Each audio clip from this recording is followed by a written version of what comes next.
C'était la pétanque mensuelle.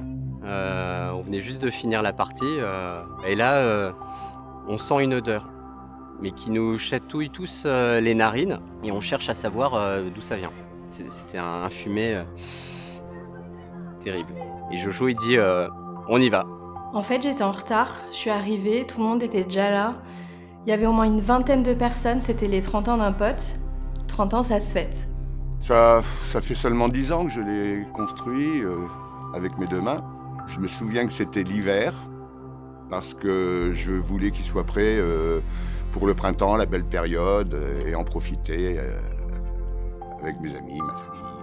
Et donc hop, on monte le matériel, les petites bouteilles, ce qu'on avait, et on voit cette famille en pleine préparation, en train de faire cuire.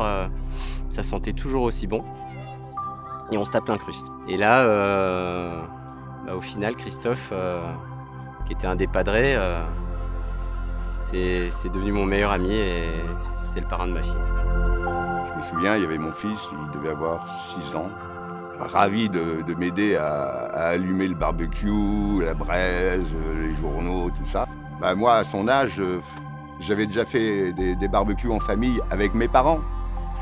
Mais là, c'était la première fois que j'allumais le mien, à moi. Je me souviens être allée où tout se passait vers le barbecue.